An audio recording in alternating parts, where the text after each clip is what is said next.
नहमदु नस्तली अला रसूलिल करीम अम्मा बाद फ़ाउज़ बिल्लाहि मिनश शैतानिर रजीम बिस्मिल्लाहिर रहमानिर रहीम अस्सलामु अलैकुम व रहमतुल्लाहि व बरकातुहू। मैं तरन्नुम इफ्तिकार नगर जमात जिला परिषद प्रेमी उर्दू स्कूल काटेगांव तालुका बायसी जिला कोल्हापुर की तालिबा हूँ। आज बालिका दिन के मौके पर मैं हिंदुस्तान की मशहूर मुस्लिम वीरांगना चांद बीबी करोल प्ले कर रही हूँ। आप सभी से गुजारिश है कि आप बगैर समझता मैं आज मैं वो भारतीय वीरांगना बनी हूँ जिसके आगे अकबर की फौज भी काफी थी। भारत में वैसे तो वीरों की बात की जाए तो तारीख में ज्यादा मर्द वीरों के नाम निकल कर हमारे सामने आते हैं, लेकिन इस धरती पर ऐसी वीरांगनाएं दी हुई है जिन्होंने इन नामों से अलग हटकर अपनी खुद की पहचान बनाई है। नारी शक्ति की परिभाषा इस दुनिया को बताइए। अहद अवस्था में एक ऐसी ही वीरांगना थी जिन्हें तारीख में चांद बीबी उर्फ चांद खातून उर्फ चांद सुल्ताना के नाम से जाना जाता है। आज मैं वही वीरांगना चांद बीबी का रोल अदा कर रही हूँ। मेरा जन्म सन 1500 में महाराष्ट्र के अहमदनगर में हुआ था। मेरे वालिद अहमदनगर के हुसैन निजाम शाह थे। अपने इलाके में उनका बड़ा रुतबा और इज्जत थी। मैं जब छोटी थी तब मेरे वालिद का इंतकाल हो गया। माँ घरेलू औरत थी, लेकिन बावजूद उसके शौहर के इंतकाल के बाद उन्होंने हुकूमत संभाली। क्योंकि मेरी परवरिश राजघराने में हुई थी, जिसके चलते मैंने घुड़सवारी सीखी।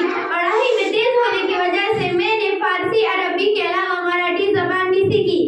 मैं जब सिर्फ 14 साल की थी तब मेरा निकाह बीजापुर की सल्तनत आलिया निशावर से कर दिया गया। मैं राजकाज में अपने शौहर के साथ मगन हो गई, लेकिन 1580 में मेरी शौहर की भी मौत हो गई। तब गद्दी पर बैठने वालों के बीच मारकाट मच गई। बाद में भतीजा इब्राहिम को गद्दी पर बिठाया और पीछे से मैं सल्तनत के इंतजाम को संभालने लगी। उस दौरान एक खातून का सल्तनत संभालना आदमियों को पसंद नहीं आ रहा था, जिस वजह से मुझे सल्तनत से बाहर निकालने के लिए मेरे खिलाफ खूब साजिशें होने लगी। मेरे भरोसेमंद वजीर कमल खान ने ही धोखा दिया।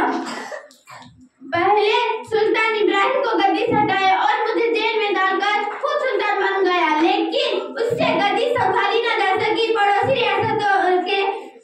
रियासतों ने बीजापुर पर हमला किया, जिससे बचने के लिए मैंने मराठों की मदद ली।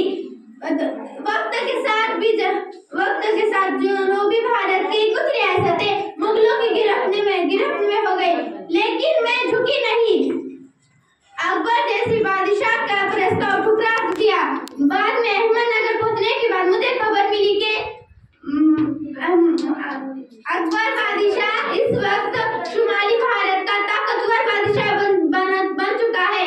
उसने अपने सल्तनत के फैलाव के लिए अपने दूतों को अहमदनगर और जनूबी भारत के हिस्सों में भेजा है कि सभी रियासतें मेरी अकबर की हुकूमत को कबूल कर ले, लेकिन मैं नहीं झुकी।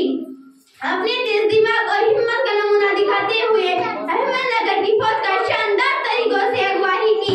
मैं अहमदनगर के किले को बचाने में कामयाब रही। मैं आखिर तक चांद मुगलों को शिकस्त देने में जुटी रही, लेकिन मेरे भरोसेमंद वजीर मोहम्मद खान मुगलों से मिल गए। मुझे अपनों से ही धोखा मिला, इसलिए अकबर बादशाह ने यहाँ फतेह हासिल की। लेकिन तारीख में चांद बीबी यानी मैं बहादुरी, हिम्मत और जंगी महारत की निशानी बन गई। आखिर में एक बेटी पर एक शेर कहकर अपनी तकरीर खत्म करती हूँ। जालिमों की तख्तों को दहला रही है बेटियां। जालिमों की तख्तों को दहला रही है बेटियां। तारीख में नई कहानी लिखी जा रही है बेटियां। तारीख में नई कहानी लिखी जा रही है बेटियां। कब तक ओढ़े रहोगे बुज़दिली की चादरें, कब तक ओढ़े रहोगे बुज़दिली की चादरें। फिरऔन की